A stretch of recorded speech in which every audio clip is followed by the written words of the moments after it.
చిత్రాడలో జనసేన ఆవిర్భావ సభ జైకేతనం ప్రాంగణం కోలాహలంగా మారింది. సభకు వీఐపీలు వేలాది మంది జన సైనికులు తరలి వస్తున్నారు. సభకొచ్చే వారికి ఇబ్బందులు కలగకుండా అన్ని ఏర్పాట్లు చేశారు. అలాగే సభలో ఎలాంటి అవాంఛనీయ సంఘటనలు జరగకుండా పోలీసులు భద్రతా చర్యలు చేపట్టారు.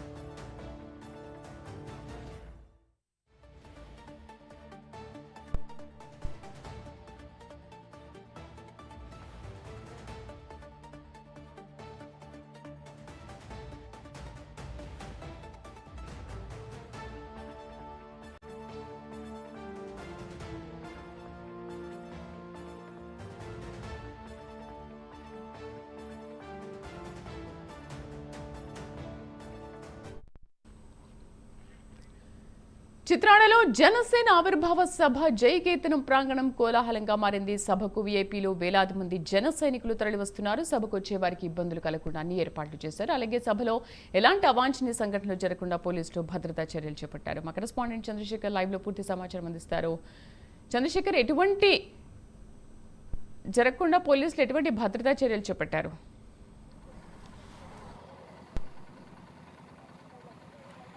Good afternoon Sridevi. చిత్రాడలో జరుగుతున్నటువంటి జనసేన ఆవిర్భావ దినోత్సవం జైకేతన సభకు సంబంధించి పోలీసులు అయితే అన్ని రకాల చర్యలు అయితే తీసుకోవడం జరిగింది. దాదాపు ఏదైతే సభా ప్రాంగణం ఉందో సభా ప్రాంగణానికి సంబంధించిన చుట్టుపక్కల ఉన్నటువంటి పరిసర ప్రాంతాలు, పార్కింగ్ ప్రదేశాలతో పాటు ఫుడ్ కౌంటర్స్ ఏవైతే ఉన్నాయో అన్నిటి వద్ద కూడా సీసీ కెమెరాలను అయితే ఏర్పాటు చేసిన పరిస్థితి కనిపిస్తుంది. దాదాపుగా 10 లక్షల మంది వరకు వచ్చేటటువంటి నేపథ్యంలో వారికి సంబంధించినటువంటి పార్కింగ్స్ విషయంలో కానీ, లేదా వారికి ఇచ్చేటటువంటి ఫుడ్స్ విషయంలో కానీ, లేదా వారు వచ్చేటటువంటి రహదారి మార్గానికి సంబంధించిన విషయంలో అన్నిటి విషయంలో కూడా పూర్తిగా కమాండ్ కంట్రోల్ సెల్లను అయితే ఏర్పాటు చేయడం జరిగింది. దాదాపు 2 ప్రాంతాల్లో అయితే కమాండ్ అండ్ కంట్రోల్ సెల్ ఏర్పాటు చేసి అక్కడ నుంచి పూర్తిగా అధికారులు అయితే భద్రతకు సంబంధించినటువంటి విషయాలపైన వీక్షిస్తున్న పరిస్థితి కనిపిస్తుంది.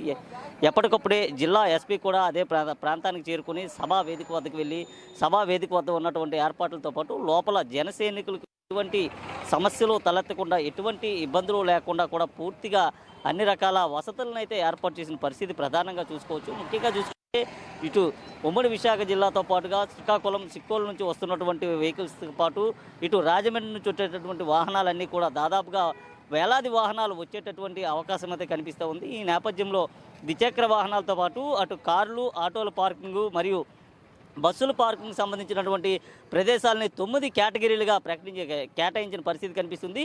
ఒక్కో కేటగిరీలో ఒక్కొక్క తరగతికి సంబంధించిన వాహనాలను అయితే పార్కింగ్ చేస్తున్నారు. అయితే ఇప్పటికే కత్తిపూడి మీద వస్తున్నటువంటి వాహనాలన్నింటినీ కూడా కేటగిరీ 1లో అయితే విభజించడం అయితే జరిగింది. దాదాపు చిత్తాడకు సంబంధించినటువంటి మెయిన్ ఎంట్రన్స్ ఏదైతే ఉందో మెయిన్ ఎంట్రన్స్ ప్రాంతం నుంచి కూడా ఏదైతే భారీ వాహనాలు ఉన్నాయో భారీ వాహనాలన్నింటినీ కూడా నిలువరించే పరిస్థితి చేస్తున్నారు. అక్కడి నుంచి ఏర్పాటు చేసినటువంటి బస్సులు ఏదైతే బస్సులు లేదా 4 వీలర్స్ ఏవైతే ఉన్నాయో 4 వీలర్స్ ద్వారా అక్కడ నుంచి కూడా జన సైనికులని సభా వేదిక వద్దకు తీసుకెళ్లేందుకు కూడా ఏర్పాట్లు అయితే చేసిన పరిస్థితి. ప్రధానంగా చూసుకుంటే ఎటువంటి అవాంఛనీయ సంఘటనలు జరగకుండా దాదాపు రాష్ట్ర వ్యాప్తంగా ఉన్నటువంటి 2000 మంది పోలీస్ సిబ్బంది ఇప్పటికే ప్రాంతానికి చేరుకుని పూర్తిగా సభా ప్రాంగణం వద్ద అయితే పూర్తిగా వారి యొక్క విధులు అయితే నిర్వహిస్తున్న పరిస్థితి కనిపిస్తుంది. జిల్లా ఎస్పీ స్థాయి అధికారితో పాటు డిఎస్పీ స్థాయి, సర్కిల్ ఇన్స్పెక్టర్, సబ్ ఇన్స్పెక్టర్తో పాటు హెడ్ కానిస్టేబుల్తో వీళ్ళందరూ దాదాపు 2000 పైచీలకు మంది ఇక్కడ విధులు నిర్వహిస్తున్న పరిస్థితి కనిపిస్తుంది. అయితే 2000 మంది వరకు వాలంటీర్స్ కూడా విధులు నిర్వహిస్తున్నారు. పూర్తిగా వాలంటీర్స్గా కూడా వారి యొక్క బాధ్యతను అయితే నిర్వర్తిస్తున్న పరిస్థితి కనిపిస్తుంది. అయితే వచ్చేటటువంటి వారికి వెళ్ళేటటువంటి వారికి కూడా ఎటువంటి అవాంఛనీయ సంఘటనలు జరగకూడదనే ఉద్దేశంతో పూర్తిగా భద్రతాపరమైన చర్యలు అయితే తీసుకున్నటువంటి పరిస్థితి కనిపిస్తుంది. అలాగే ఎవరైతే నిన్న సాయంత్రం నుంచి కూడా జిల్లా నుంచి ప్రాంతం చేరుకోవడం అయితే జరిగింది, వారికి తాగేందుకు, త్రాగునీరు, తినేందుకు ఆహారంతో పాటు పూర్తిగా ఏదైనా హెల్త్ బాగాలేకపోతే కౌంటర్స్ కూడా ఎక్కడికక్కడ అయితే ఏర్పాటు చేయడం జరిగింది.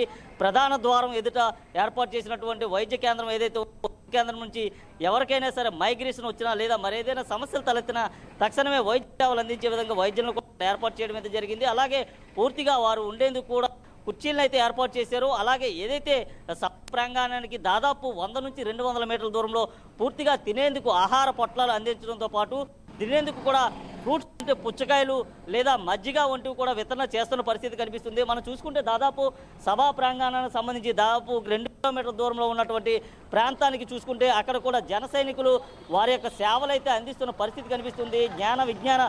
జన విజ్ఞాన కేంద్రం ఏదైతే ఉందో ఆధ్యాత్మిక కేంద్రం సమీపంలో జన సైనికులంతా కూడా కలిసి వచ్చేవారికి వారందరికీ కూడా మజ్జిగ సరఫరా చేస్తున్న పరిస్థితి మనం చూసుకోవచ్చు. అయితే దాదాపు ఈ ప్రాంతం గుండా కూడా వాహనాలు ఉంటాయి. మధ్యాహ్నం సమయం కావడంతో ప్రతి ఒక్కరు కూడా దాటితో ఉంటారనే నేపథ్యంలో ఇక్కడైతే మజ్జిగ కేంద్రాన్ని కూడా ఏర్పాటు చేసి వారందరికీ కూడా మజ్జిగనైతే చేసిన పరిస్థితి కనిపిస్తుంది. అలాగే ఏదైతే సభా ప్రాంగణం ఉందో సభా ప్రాంగణంలో పూర్తిగా ఫుడ్ స్టాల్స్ అన్ని కూడా ఏర్పాటు చేస్తున్నారు. ఫుడ్ స్టాల్స్ ద్వారా పూర్తిగా వారందరికీ ఆహార పొట్లాలను కూడా అందించిన పరిస్థితి కనిపిస్తుంది. అలాగే త్రాగేందుకు త్రాగునీరు ఎక్కడికక్కడ వాటర్ ట్యాంకర్స్ని కూడా ఏర్పాటు చేశారు. అలాగే దాదాపు ఉదయం నుంచి కూడా సభా ప్రాంగణం అంతా కూడా వాటర్ బాటిల్స్ అన్నీ కూడా ఎప్పటికప్పుడే సరఫరా చేస్తున్న పరిస్థితి కనిపిస్తుంది.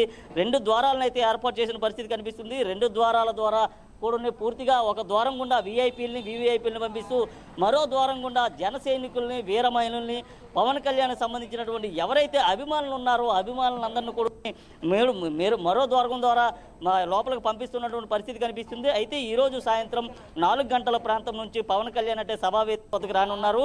సభావేదిక వద్దకు వచ్చిన అనంతరం అక్కడ నుంచి మొదటగా స్పీచ్ అయితే మొదలయ్యేటటువంటి పరిస్థితి కనిపిస్తుంది. ఈ నేపథ్యంలో జనసేనకు సంబంధించినటువంటి ఎవరైతే జనసేన వీర మహిళలు కానీ లేకపోతే జన సైనికులకు సంబంధించి ఒక దిశానిర్దేశం చేసే పరిస్థితి కనిపిస్తుందంటూ కూడా జన సైనికులు అందరూ కూడా ఆసక్తిగా ఎదురు చూస్తున్నటువంటి పరిస్థితి కనిపిస్తుంది. ఈ నేపథ్యంలో పూర్తిగా భద్రత అయితే కట్టుదిట్టం చేసినట్లుగా తెలుస్తుంది.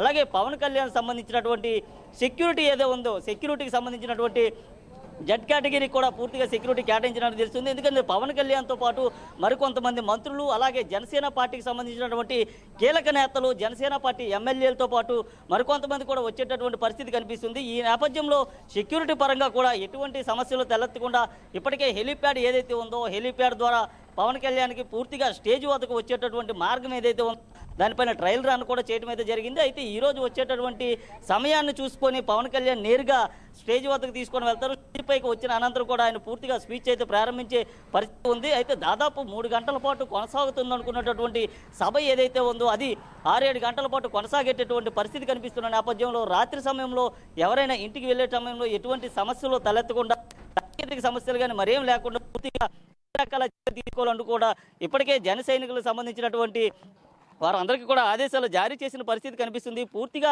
కమాండ్ కంట్రోల్ వెళ్తూ దీని యొక్క బాధ్యతలు అయితే నిర్వర్తిస్తూ ఉన్నారు. అయితే ఈరోజు జరిగేటటువంటి సభ ఏదైతే ఉందో సభ వద్దకు సుదూర ప్రాంతాల నుంచి వచ్చిన వారందరూ కూడా ఉన్నారు. ఇప్పటికే ఆర్టీసీ బస్సులతో పాటు రైళ్లన్నీ కూడా కిటకిటైనటువంటి పరిస్థితి కనిపిస్తుంది. పూర్తిగా రహదారులన్నీ కూడా జన సైనికులు వచ్చేటటువంటి వాహనాలతో నిండిపోయినటువంటి పరిస్థితి కనిపిస్తుంది. ఏదైతే సభా వేదిక ఉందో సభా వేదికకు వెళ్ళాలంటే దాదాపు 2 కిలోమీటర్ల మేర అక్కడ నుంచి నడుచుకొని వెళ్ళేటటువంటి పరిస్థితి కనిపిస్తుంది. పూర్తిగా సభా ప్రాంగణం వద్దకు వెళ్ళాలంటే దాదాపు అరగంట సమయాన్ని అయితే కేటాయించే పరిస్థితి అయితే కనిపిస్తుంది. అయితే దీనికి సంబంధించి కూడా పూర్తిగా అన్ని రకాల చర్యలు అయితే తీసుకుంటూ ఉన్నారు. రాత్రి వెళ్ళేటప్పుడు ఎవరైతే ఇబ్బందులు లేకుండా ఆకలితో వెళ్లకుండా వారికి కూడా రాత్రి సమయంలో ఫుడ్ అరేంజింగ్ కూడా ఏర్పాట్లు అయితే చేసిన పరిస్థితి కనిపిస్తుంది. శ్రీదేవి.